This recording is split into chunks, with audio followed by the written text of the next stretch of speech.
O segredo da Arca da Aliança para um casamento blindado. Este é o tema para nossa reflexão de hoje. Efésios 5, versículos 31 e 32 dizem assim: Por essa razão o homem deixará pai e mãe e se unirá à sua mulher, e os dois se tornarão uma só carne. Este é um mistério profundo, refiro-me, porém, a Cristo e à Igreja. Estes são os versículos que vamos destacar hoje na reflexão. Guardiões da essência divina no lar. No coração do tabernáculo de Israel, envolto em véus e guardada com temor e reverência, estava o objeto mais sagrado da nação, a Arca da Aliança. Não era apenas uma caixa de madeira coberto de ouro, não. Ele era o trono visível do Deus invisível, o lugar onde a sua presença habitava de forma especial. Tocar nela indevidamente era fatal. Perdê-la em batalha era uma catástrofe nacional. Mas e se eu te dissesse que Deus, na nova aliança, nos deu a responsabilidade de construir e guardar arcas modernas? E mais, e se a sua casa e principalmente o seu casamento fosse chamado a ser a Arca da Aliança da sua geração? A primeira e mais importante função da arca era carregar a presença de Deus.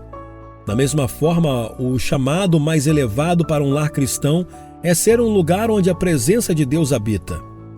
Nossa casa não deve ser apenas um endereço, mas um santuário, um lugar onde a paz, o amor e a santidade de Deus são tão palpáveis, sabe, que qualquer pessoa que entre possa sentir.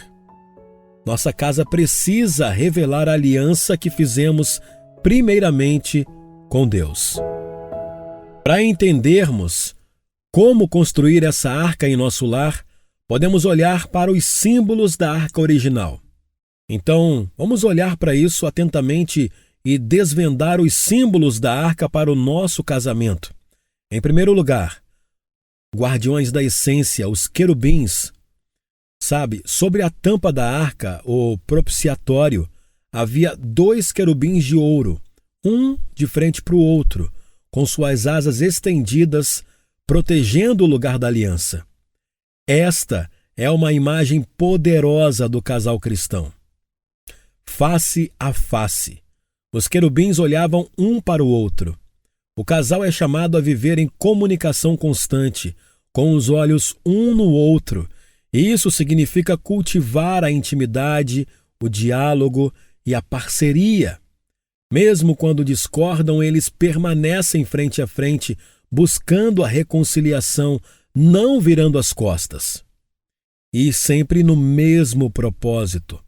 Suas asas se tocavam formando uma cobertura protetora. O casal deve ter unidade de propósito, vigiando e guardando a santidade e a paz do seu lar. Juntos eles protegem a família das influências e ataques do mundo. O marido e a esposa são os guardiões da essência daquele lar. E um segundo ponto para destacarmos é o conteúdo da arca. Os princípios, a base da aliança. Dentro da arca, havia 3 elementos que relembravam a aliança de Deus com Israel. Da mesma forma, o nosso casamento deve ser preenchido e governado por princípios divinos, não por sentimentos passageiros. Tinha lá dentro as tábuas da lei, que representam a palavra de Deus imutável e inegociável. Um casamento que honra a Deus é construído sobre os princípios da Bíblia. O eu acho ou eu sinto que, tem essas palavras, eles devem ser substituídos pelo a palavra diz, isso e aquilo, entende? Tudo que formos falar deve ser baseado na palavra de Deus. O amor, a fidelidade, o perdão e o serviço não são opções, são mandamentos. Tinha também o pote com maná, ali dentro da arca. Isso é um lembrete da provisão diária de Deus no deserto. Um casamento sólido é sustentado pela memória da fidelidade de Deus no passado e pela confiança em sua provisão para o futuro. Nos momentos de crise, lembramos, Deus já nos sustentou antes, Ele vai nos sustentar de novo, né? E também tinha a vara que floresceu, né? A vara de Arão que floresceu, um símbolo da autoridade de Deus e da sua capacidade de gerar vida a partir do que estava morto. Um casamento que honra a Deus vive debaixo da autoridade de Cristo como Senhor do lar.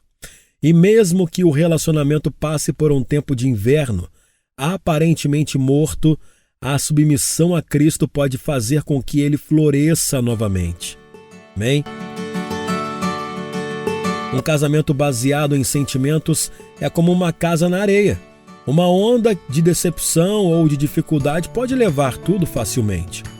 Mas um casamento baseado na aliança com Deus e em seus princípios é uma casa na rocha. A fidelidade se torna uma decisão, não uma opção. O respeito mútuo é uma constante, não uma condição. O perdão é uma prática, não um sentimento raro. O nosso lar é chamado a ser muito mais do que um lugar para comer e dormir. É chamado a ser o lugar onde a presença de Deus é tão real que abençoa não apenas a nós, mas a todos que cruzam o nosso limiar, passando este legado para as próximas gerações. Amém? Que o Senhor nos abençoe.